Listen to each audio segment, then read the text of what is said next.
WCEG Network. I am Rev Diane Dougherty, and this is the WCEG Talk Radio. You can find us at WCEGTalkRadio.com. You can click on the live stream tab or watch us on your smart TV, YouTube, WCEG Network. As I am Rev Diane Dougherty, your show host, and this show is called Take a Stand.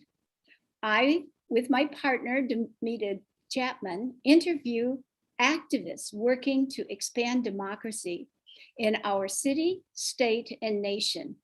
And you are in for a treat today. We are the Worldwide Community Empowerment Group. And we are the Worldwide Community Empowerment Group, where we speak life into the community. Go to our Facebook page and like us. You can subscribe and encourage your network to do the same. You can find us on YouTube, follow us on Twitter, and we're also on Instagram at WCEG_talk_radio and at WCEG Network. Last but not least, this is a disclaimer. The topics and opinions are those of the hosts and the guests, but they are not of WCEG Network. So we thank you for your continued support. Today, our conversation will take place. Today, our conversation is about Fair Districts, Georgia. If you don't know about it, Fair Districts, Georgia is a nonpartisan, nonprofit organization that works to encourage fair and transparent redistricting process in Georgia. As many of you know, many of our districts will be redistricted this session for the next 10 years. But Fair District's focus is to fight gerrymandering and the practice of drawing legislative district lines in favor of one group over another. The ultimate goal is to reform Georgia's process for drawing state and federal electoral maps. We have with us three wonderful people today, two marvelous retired educators. We will first hear from Karen Davenport. Karen has worked in the field of education as a teacher, an elementary and high school administrator, and a student teaching field supervisor at the college level. Karen has been a community activist for 17 years, and she is currently focusing on Fair Districts, Georgia Education Committee Chair. So we welcome you, Karen, and I know you have a wonderful PowerPoint to share with us. So there you go. Thank you so much, Diane. We are so excited to be with you this afternoon. So let me see here.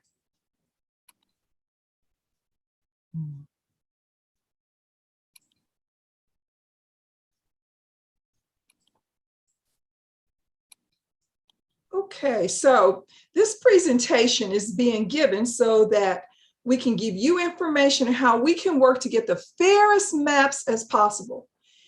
Fair maps will define whether Georgia can have access to healthcare, high quality public education.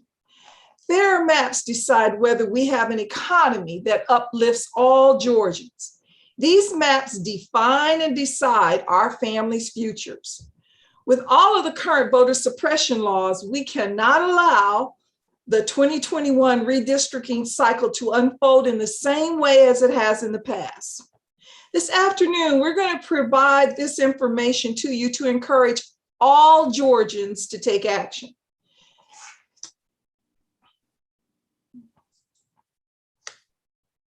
Now, as Diane mentioned earlier, we are part of Fair Districts, and Fair Districts Georgia, the Fair District Georgia's pillars are, number one, we are nonpartisan. We're not trying to elect one party over another. We just want a level playing field. We believe in fair maps. We believe maps should not discriminate on the basis of race, ethnicity, political affiliation, etc. And we want a fair process. In the long run, we need legislation to make a fair process work, no matter which party has the majority. There are three primary questions we're going to answer this afternoon. Number one, what are redistricting, reapportionment, and gerrymandering? Number two, what is the history of redistricting in Georgia, and how is Fair Districts Georgia advocating for fair maps? And number three, redistricting 2021, how can we map a changing Georgia?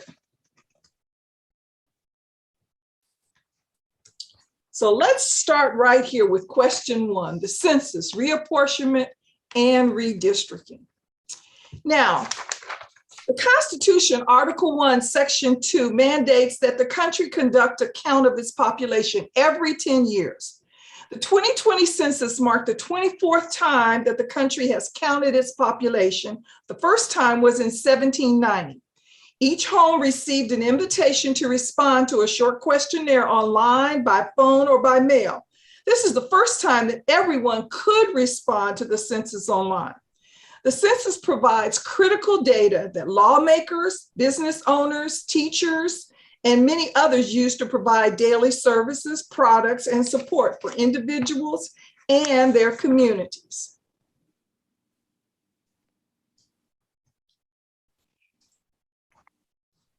The 2020 census tells us that Georgia is larger. It went from 9.7 to 10.7 million. It's more urban, almost 60% of the population and 78% of the growth is in Metro Atlanta. It's growing in new places such as Forsyth and Bryan, and the rural areas are shrinking or stagnating. Georgia is also becoming increasingly diverse. The white population has decreased by 1%, the Black population has increased by 15%, the Hispanic by 32%, the Asian by 53%, and multiracial by 139%. Georgia is polarized with a divide between rural GOP areas while urban areas are increasingly blue and diverse. However, we're now a swing state. And as we look at the change in the presidential elections over the past decade, this should make everyone look forward as we look at, what will happening with redistricting as we move forward this year. Now, in Georgia, we have three categories where redistrict lines are drawn to determine our legislative representatives. The maps shown here illustrate the current U.S. House districts, the state Senate districts, and the state House districts. Now, when we think about reapportionment and redistricting, every 10 years, as I said earlier, we have a census, and the results of that census ensure that each House and each U.S. House and Georgia House and Senate districts are approximately the same size for each elected legislative office. This map that is on here shows the U.S. congressional districts. We are organized into districts, and each district chooses its representatives. We elect U.S. senators from the entire state, so redistricting doesn't apply to them. We elect our U.S. House members through these 14 districts represented in different colors on this map. We also have districts to elect Georgia state senators and House members. Oh, I'm sorry. I went a little bit too fast. Hold up. To determine the number of people who should be in each district, the total US population is divided by 435, which gives you the ideal size for each US House district. We have 56 state Senate districts, which mean that about 191,284 in each district. Now, this is determined by taking the Georgia population of 10,711,000 and divided by 56, the total number of Georgia's Senate districts. We also have 180 state House districts. about 59,511 in each district. Now, this is determined by taking the total Georgia population and divided by 180. The problem is that the party currently in power, whoever that is, through its elected representatives, draws the lines for the districts and generally does so with the primary goal of retaining a partisan majority. Incumbency protection and race also figure predominantly in their work. And probably worst of all, they currently do their work in secret with little input outside their party leadership. So now let's talk a little bit about gerrymandering and why it is a problem.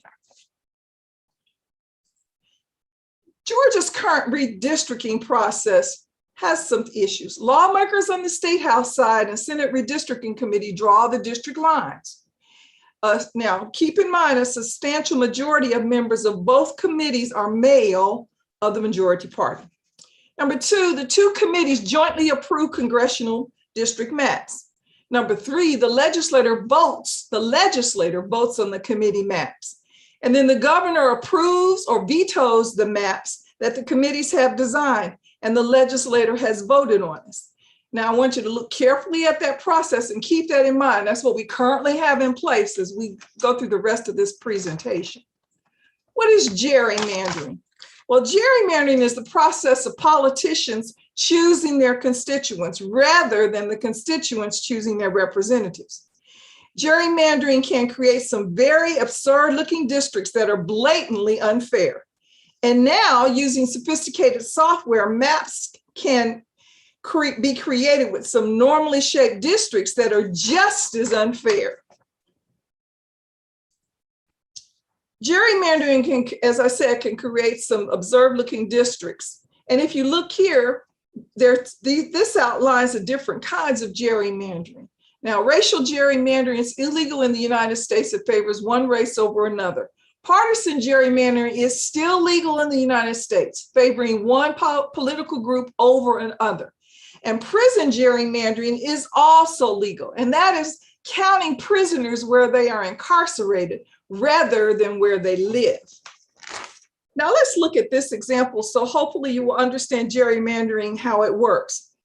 First of all, as you look at this picture, let's say the pennies represent 50 Democrats, and let's say the dimes represent 50 Republicans. But people don't, live in neat little areas like that. So let's mix them up. And here's a hypothetical state. If the dimes are Republicans draw the districts, what might they look like? Well, here the dimes representing the Republican legislator are drawing the maps. They use two strategies of gerrymandering. They pack the pennies representing Democrats into a few safe districts.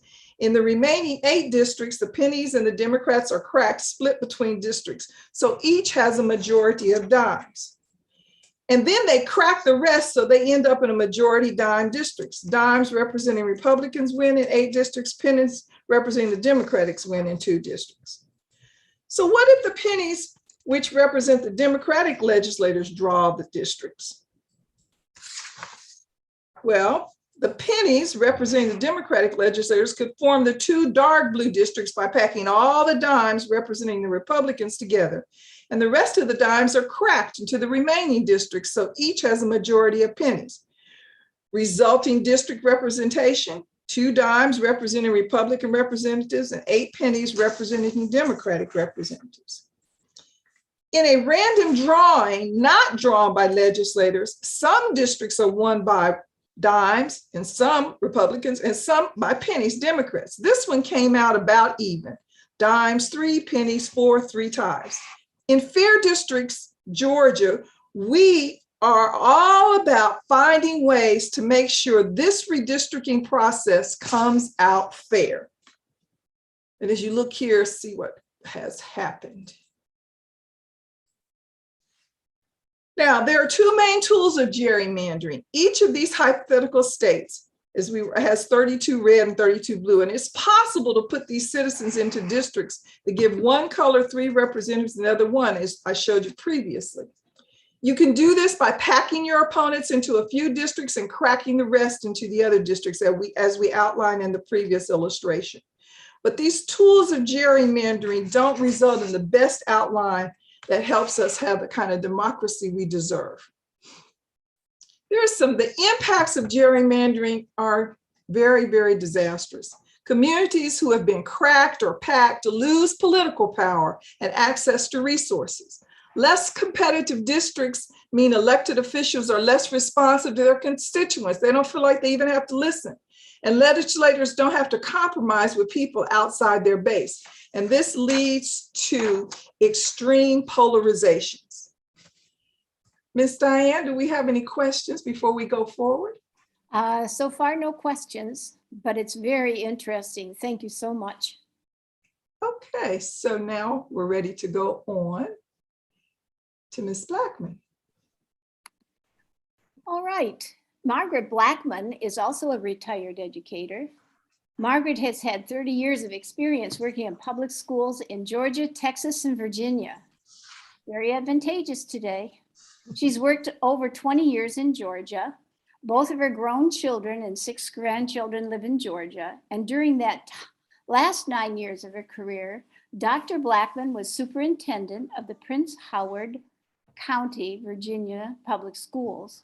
She served as president of the Virginia Association of School Superintendents from 2005 to 2006.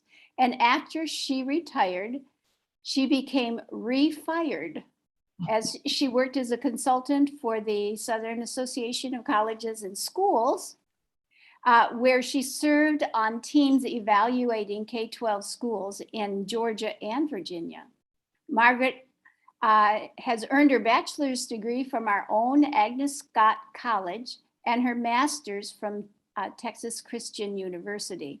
And she also has a doctorate from the University of Virginia. Since 2019, she's been an active volunteer in Fair Districts, Georgia, where she serves on the Legislative Advocacy and Education Committee. So what we're about to hear is very, very important. Welcome, Margaret.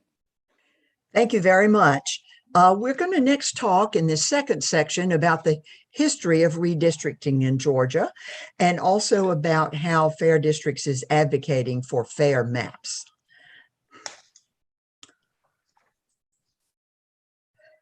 There are key questions that we've looked at, and we have several teams who have done a lot of research over the 20-year history of to analyze that since 2002 to 2021. We are looking at the issues of partisan fairness and the issue of minority representation. And through this analysis, we can share with you some very valuable information about how well our legislators represent our voter preferences in their districts, how they reflect their communities, and something we call communities of interest, and would the maps drawn without partisan influence better reflect the voter preferences. Under minority representation, the maps need to adequately represent minorities throughout our state. This graph shows, with the dark bars, the slightly wider bars, the decennial redistricting that was done by the Democrats after the 2000 census. And then the gray bar represents the districts that were redrawn by the court. And I'll talk a little more about that in a minute. And then when you see the wide red bar after 2010, that was after following that census, and the lines, the districts that is, were drawn by the Republican Party.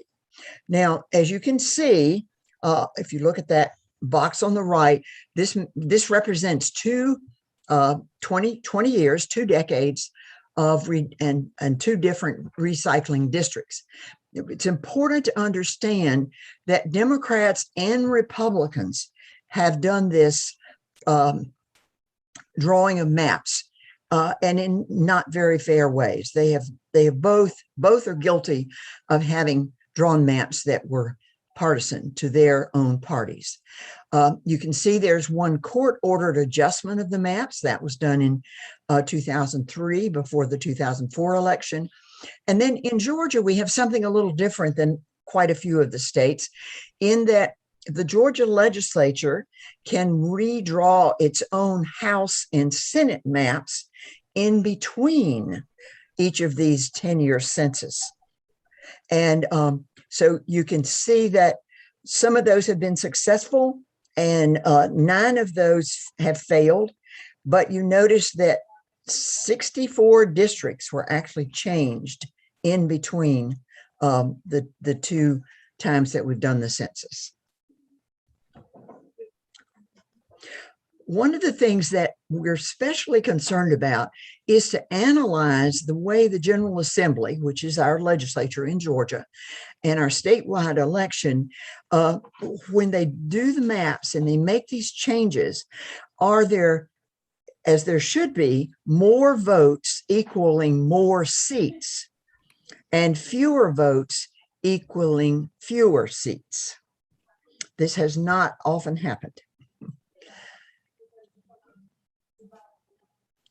This particular graph, I think, is especially helpful in that it shows us back in 2000, the Democrats had a majority of the votes, but over time, and the red line is showing this, the red line is showing that the Republicans were gaining more votes during that period from 2000 to 2006. On the other hand, they did not have a commensurate number of seats in the state house. And then with the 26 mid-decade adjustments by the GOP, they gained that control, but notice that they have fewer votes. The red line is going down. And yet by 2012, they have a supermajority of the seats in the Georgia House of Representatives. So the idea of the principle of more votes, more seats, or fewer votes, fewer seats has not taken place. Next one. And this is showing us one of the reasons that this has become such an issue is because 2/3 of Georgia's 81 small cities are split into multiple House districts. And the number that have been split have increased. You can see if you look at the turquoise, and then by 2011, the Republicans split a whole lot more cities, and those were the purple ones that were added to this. And that's a 44% increase, so that now 81 small cities are split. And we'll show you 2 examples of that next. This is the city of Noonan. And you can see that before the redistricting in 2010, Noonan was all in the 7th district. Now you might say, why are the lines so wiggly? Well, when they annex parts of the counties nearby, that this is what their city lines look like.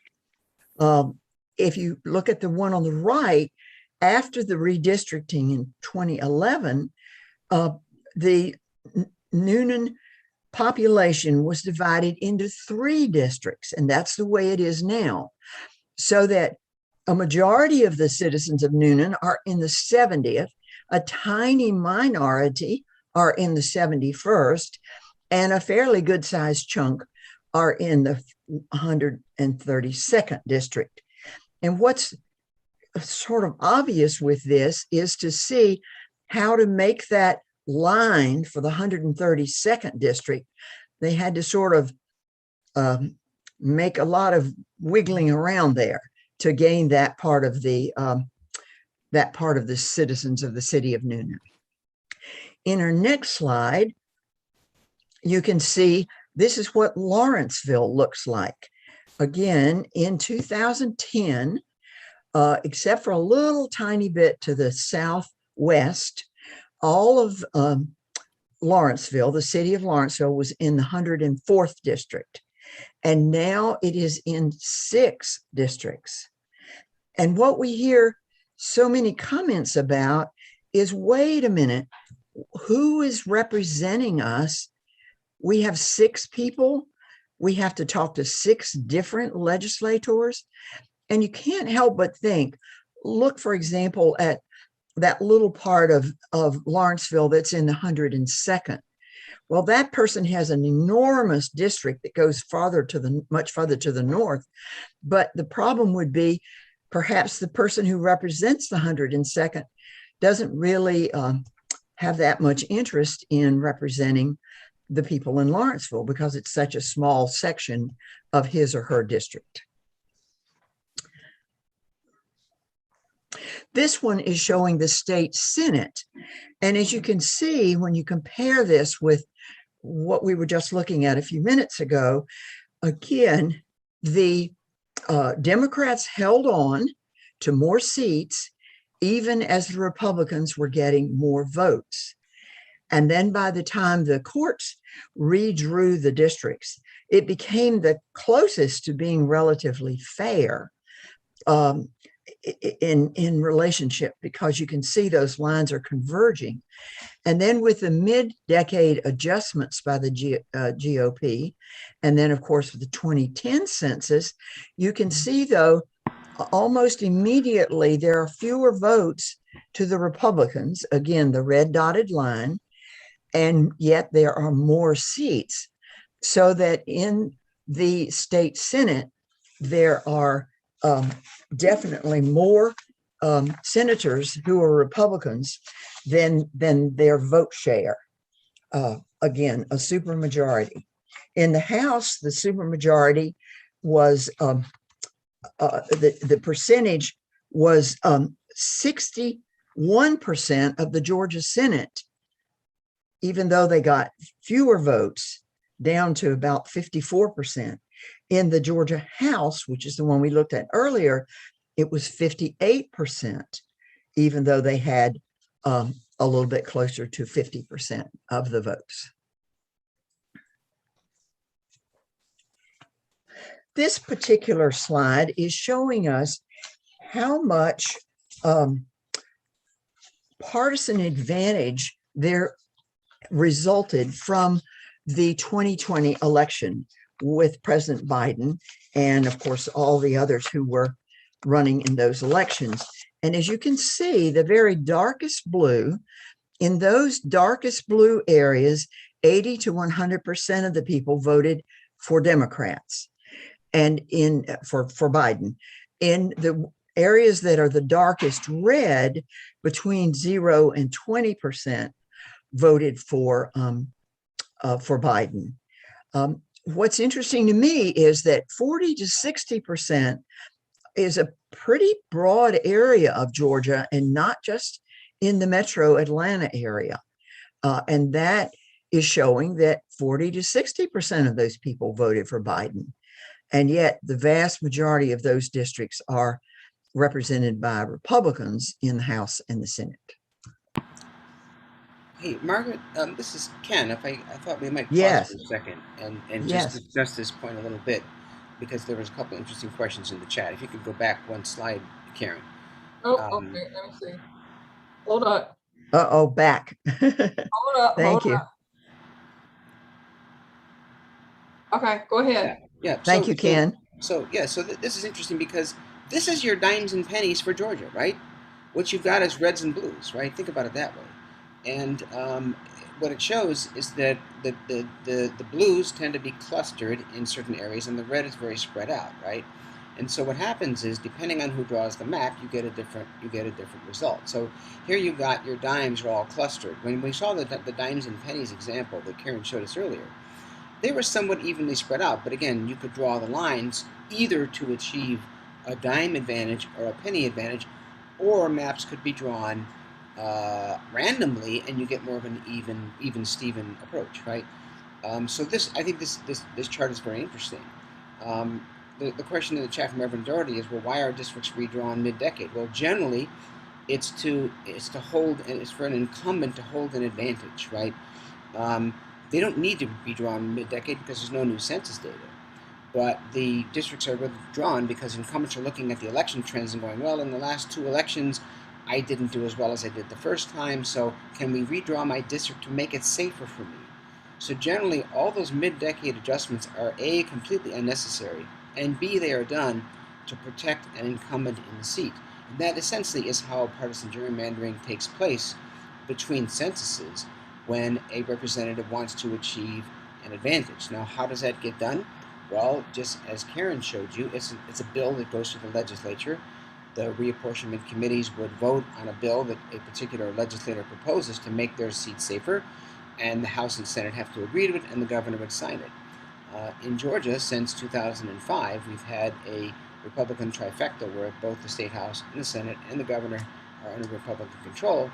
So if a Republican representative wanted to make their district a little bit safer, they could propose a bill. It would go through the process and get signed, and that's happened. As Margaret said, there were, I think, 9 different bills that changed 64 districts across Georgia. So this is a very constant problem in Georgia, where the party in charge where the party in charge is actually able to continue to adjust the map in their favor, right? And so this is essentially the pennies and dimes problem in Georgia, in a map that shows you what's going on. Thank you. In this particular slide, we are showing the work that we have been collaborating on with the Princeton Gerrymandering Project. This, of course, is at Princeton University, and they have put together, because we can now gather a great deal of data and analyze it quickly because we can do it with computers. And so what we are trying to do is to provide an independent, nonpartisan benchmark with fairness tests. And we're looking at the partisan balance, as Ken just mentioned, and the minority representation, but trying to see, is there some competitiveness so that there is an opportunity for a representative from either party to win. What the Princeton Gerrymandering Project did was to randomly draw maps. In fact, if you can imagine, 500,000 or 500,000. Now, this was based on the 2010 census because we needed to get started before the 2020 census was available. And so here we are, and you can see that just randomly drawing maps, they could do simulations that were showing that these would be compliant with the Voting Rights Act and would be more fair.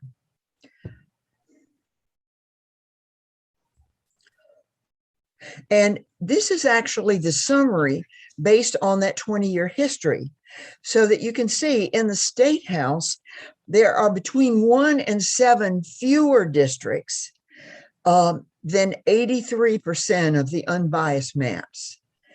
And in the House, they're between 1 and 6 fewer districts than 98% of the unbiased maps. Now, it's pretty balanced for Congress between 2016 and 2020.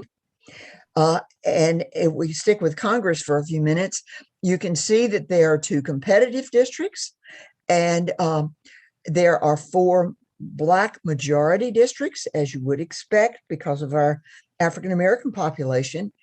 There is, however, a chance that we could have what's called an opportunity district, because there are many parts of Georgia where there could be people of one party who would be willing to vote for someone of the other party because they recognize that that person is well qualified. Looking back up at the top of the chart, you can see there's the Democrats in 2001 did every 10-year census, the decennial census, and then Republicans did it in 2011. And the extensive mid-decade redistricting, particularly of the 2/3 of the small cities, is a big problem. And what happens is they go in and take a city like Savannah, and they divide it up like the maps you saw of Noonan and Lawrenceville, and they take small pieces of the city and combine it with much more rural parts of Georgia. And that makes it a very safe, more conservative seat.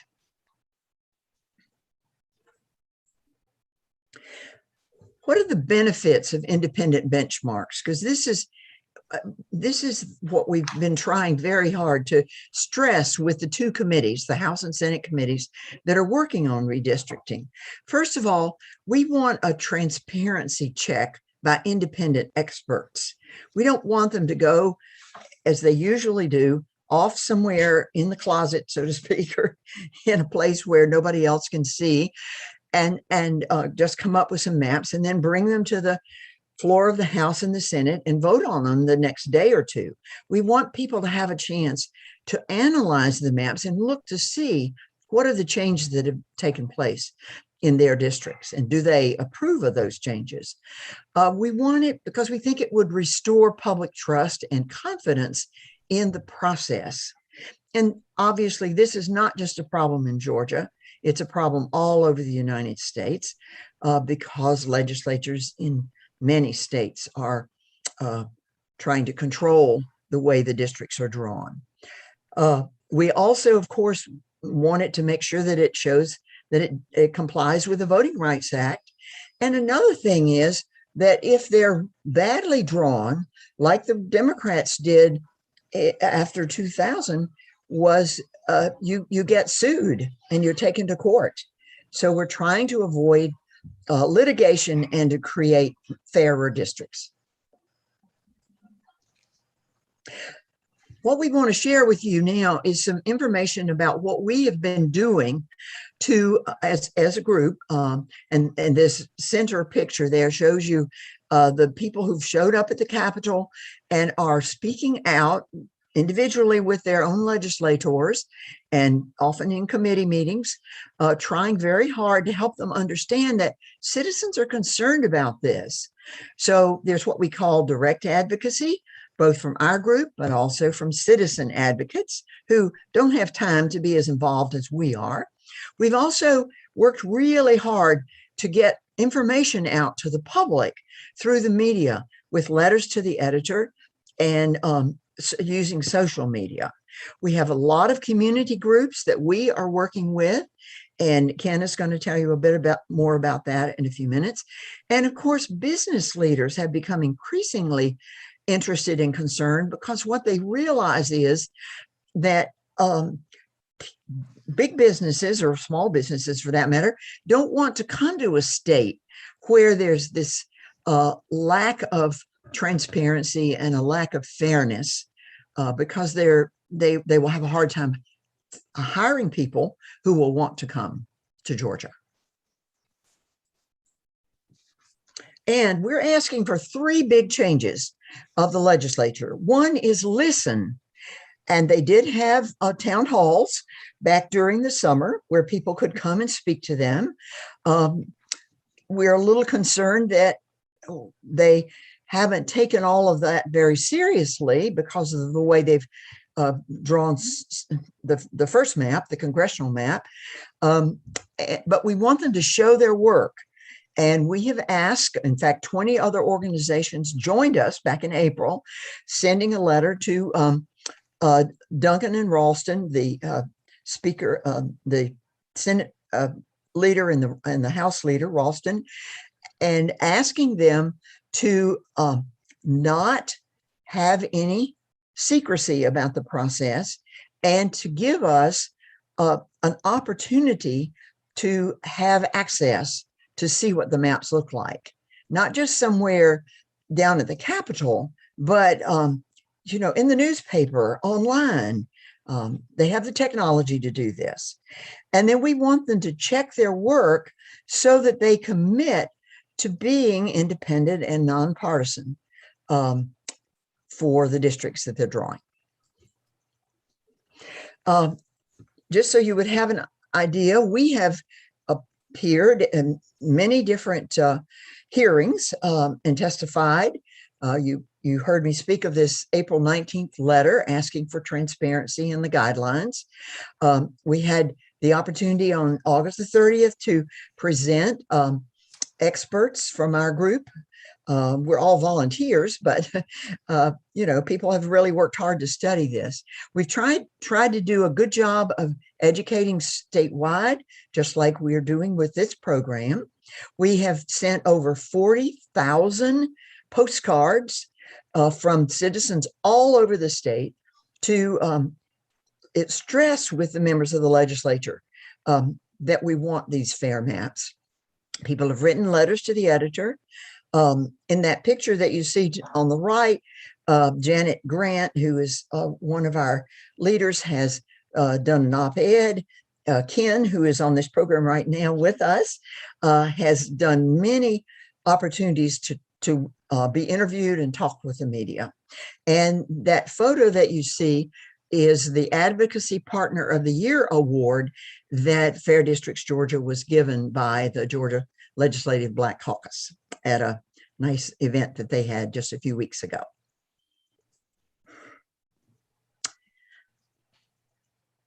So Margaret, thank you very much. That was so informative. And our third presenter is going to be Ken Lawler.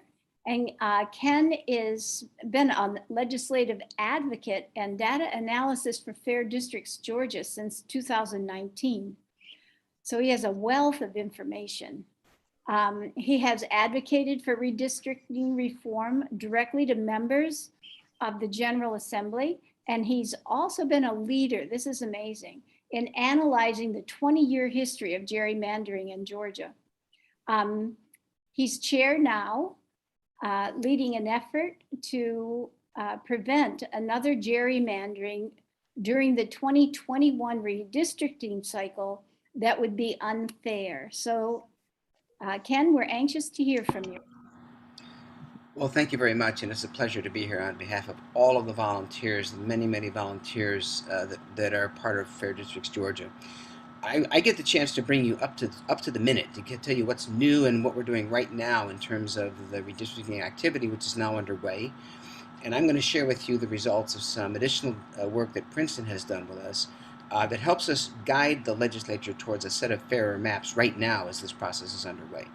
So Karen, if you could give us the next slide, please.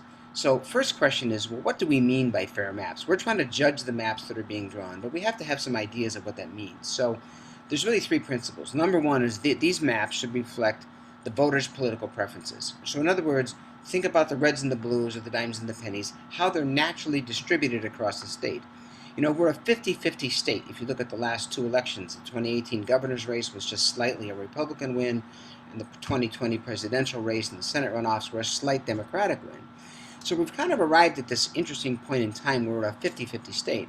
But that does not mean that our districts would be 50-50. Why? It's because of the way the dimes and the pennies are spread out, or the reds and the blues, if you want to consider that, right?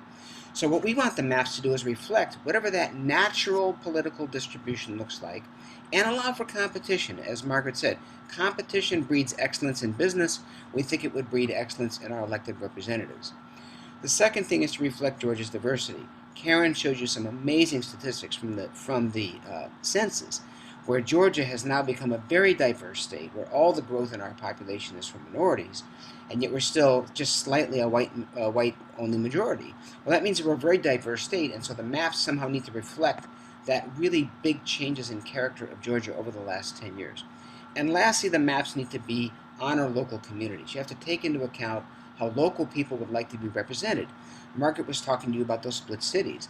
Many of those cities could be in one single district if they were kept together. When they're broken up, those communities' voices are diluted, and that's what we don't want to see. So, How do we judge these maps? Well, again, we turn to our partners at the Princeton University Gerrymandering Project on the next page. So now we're going to bring you up to speed. Margaret showed you a brief summary of the 20-year history analysis that we did with Princeton. Now we've run the experiment again, and we've run the experiment based on the 2020 census that we got in August. And so now we can show you what we think fair maps should look like in terms of partisan balance and competitiveness and minority representation. So on the next slide, this time we ran the experiment and we did 1 million maps for each chamber. We wanted to really, throw all the computing power that we could at it. So we've run 1 million simulated maps for the State House and the Senate and the Congress. Again, these maps comply with all the regular redistricting criteria. The difference is that they have no partisan intent. They're not favoring the dimes or the pennies. It's just to discover whatever the regular distribution of voters is across the state. And we measured each of those simulated maps for partisan balance and competitiveness and minority demographics. The idea being that if you can draw 1 million maps, and these 1 million maps are all, quote, fair, they're not all going to be the same, but those maps, that analysis should yield some benchmarks. And when maps are drawn by the legislature, if they are fair, they should fall within those benchmarks. So let's look at what that analysis told us on the next page. So we're going to look at the state Senate map first. So the way to read this chart is the bottom half is where we were in 2011, and the top half is where we are now in 2021. What this shows you is that of the 1 million maps that were drawn in 2011, right, of the 1 million possible maps in 2011, the natural Republican distribution would favor, the natural distribution of voters would favor Republicans by approximately 7 to 11 districts. That's just based on the voting preferences of people and the way they distributed themselves across the state. Now, however, the partisan gap has narrowed a lot. And so in 2021, based on the 2020 census, we think the natural Republican advantage is maybe between 0, which means a toss-up state, and about +4. But the peak of that distribution you can see is about 2 seats. So when they draw the map for the state Senate, we're going to be looking to see if the way the districts are drawn favors Republicans just slightly.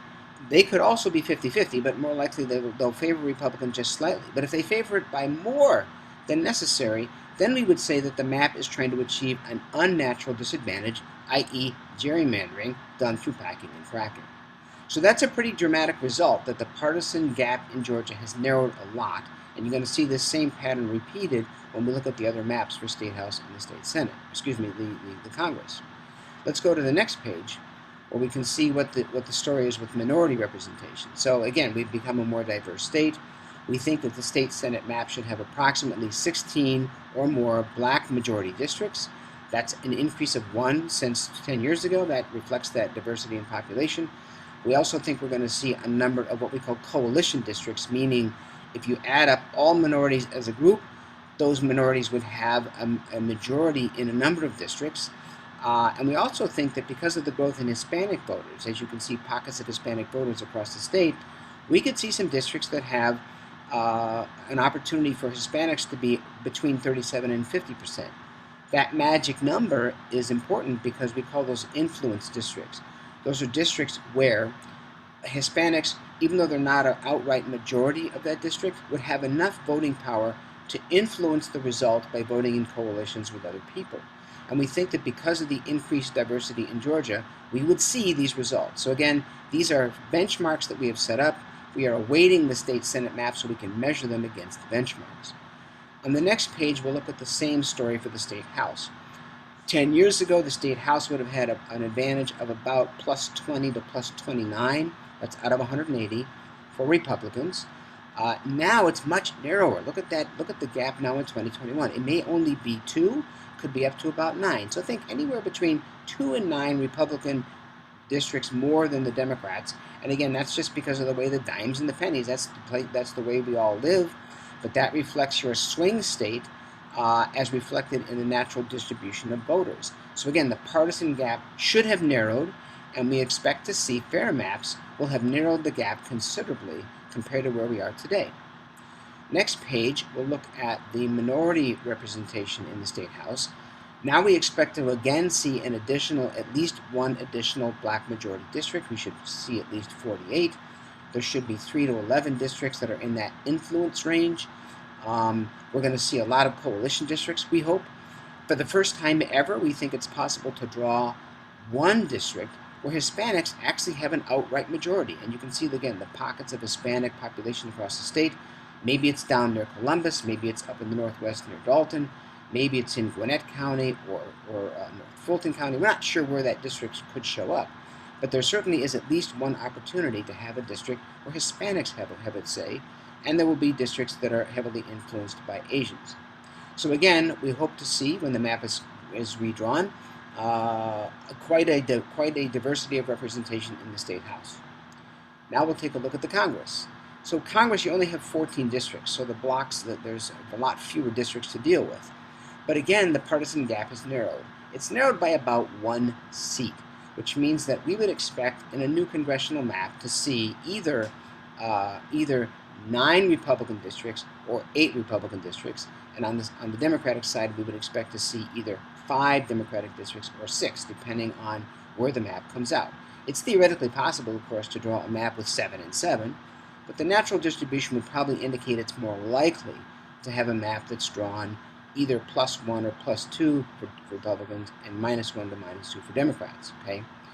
Now, we actually have the congressional map in hand, the proposed draft, and we'll show you what the result is, but that's what the benchmark says it ought to be. And on the next page, if you look at the minority, that's not the next page, I skipped a page. This narrowing of the gap in the congressional benchmarks is actually reflected in the election results. Look where we've come over the last 10 years. That line that goes, kind of snakes down from left to right, is the statewide vote share for Republicans. And you see it's gone from about the 55% range back in 2010 to now in 2020, where it was just below 50%, and that's based on the presidential election result in 2020, and it was just above 50% in the 2018 governor's race. But again, the trend is that the statewide votes from the Republicans have been going down. And as appropriate, the share of the congressional seats has gone to the point where today's map, the representatives we elected in 2020, we have 8 Republicans and 6 Democrats. So that would be a pretty reasonable outcome for the map, is to have 8 Republicans and 6 Democrats, based on both the benchmarks and the way we elected the representatives last time around. Let's go to the next page. From a minority representation point of view, we would expect to see 4 black majority districts and perhaps 1 coalition district where you have groups of minorities forming a majority. Let's go to the next page.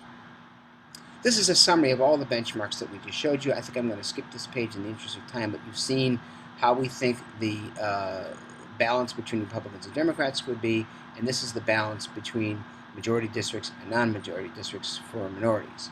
Let's go to the next page. So we have a map. We were actually lucky to get a map early. We did not expect to get this map this early, but on September 27th, a proposed map came out for the congressional districts, and we have been looking at that map. Let's see what that map, how it measures up to those benchmarks.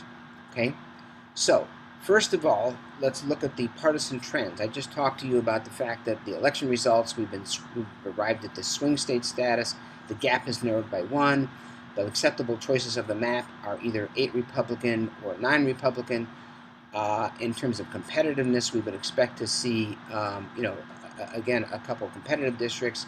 What does the proposed map do? Well, the proposed map chooses the 9 Republican, 5 Democratic option. Between the two, that's the one that favors the majority party, of course, because the Republicans are drawing the map. Now, how that was done was that the 6th district has been really reshaped, and it's been reshaped in favor of the Republicans, where it was a democratically held district before. And unfortunately, the districts have been moved so that all the seats now appear to be relatively safe.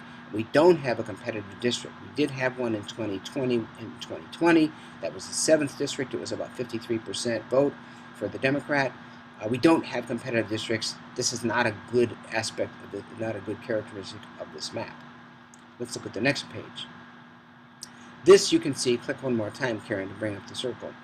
You can see. Karen, just click one more click so we can bring up the. There we go. Right. You can see that the major changes in this map have to do with Congressional District 6, which has been moved from Democratic territory to Republican territory. And the 7th district, which was a fairly competitive district, is now a very safe seat for Democrats. This pretty much tells the story of that congressional map. The other districts moved around just a little bit, as you can see, but in the middle, in the swing areas of the suburbs of Atlanta, which is where the 6th and 7th are located, that's how the map was re-engineered. Let's look at the next page. No districts now fall within the competitive range. As I said, again, competition breeds excellence. We don't have competitive districts as far as we can tell in this new map.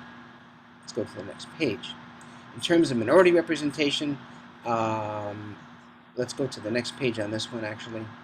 How did we fare in terms of minority representation? Well, again, we thought we were going to have 4 black majority districts. The proposed map has 3. Why? Because the 2nd congressional district has been diluted from 51% black to 47% black. Now that district is still a minority coalition district, but it's now down to 56% minority. So the question is, does that disadvantage black voters because it was a black majority district? Well, that's certainly a possibility, and it takes some more analysis to figure out the voting patterns reflect this. But the bottom line is we're raising a concern about this map because it loses a black majority district. And we're not the only ones raising the concern.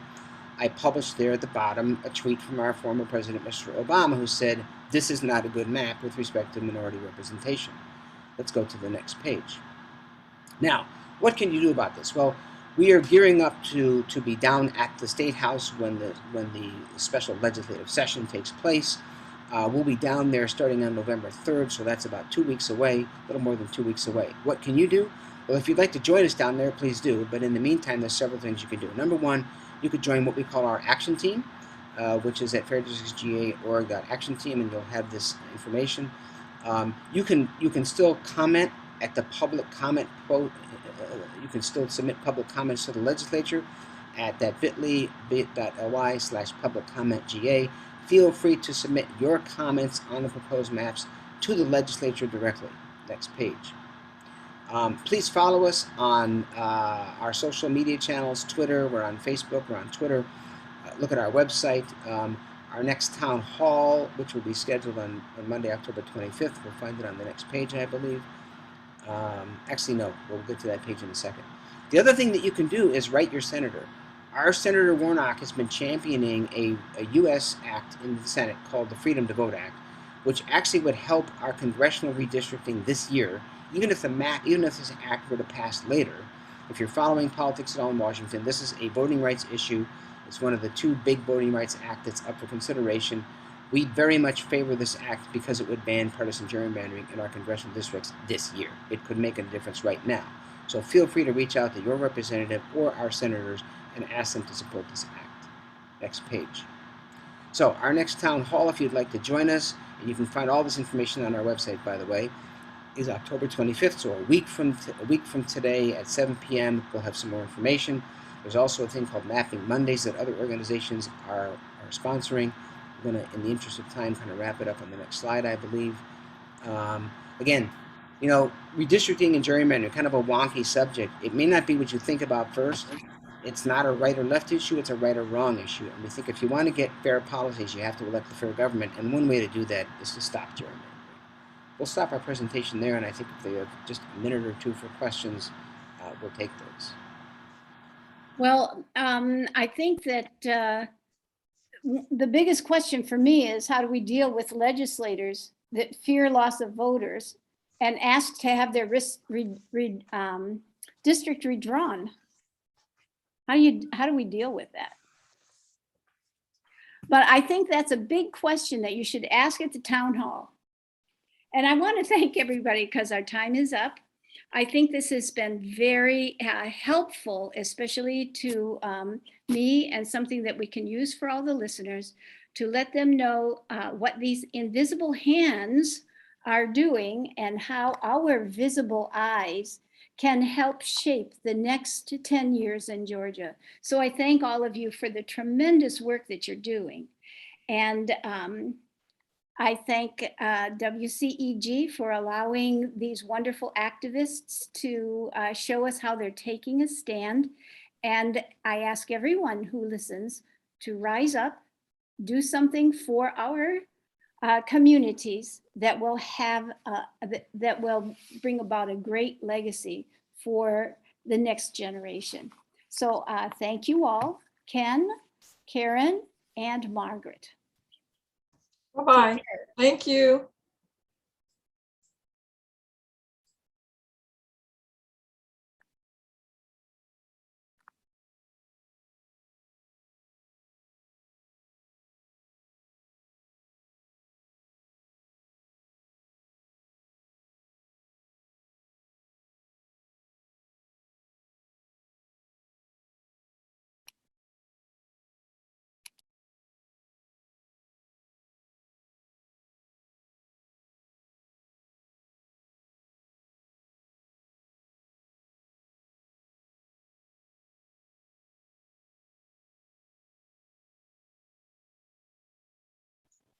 Viv. Okay, she signed off. Okay. And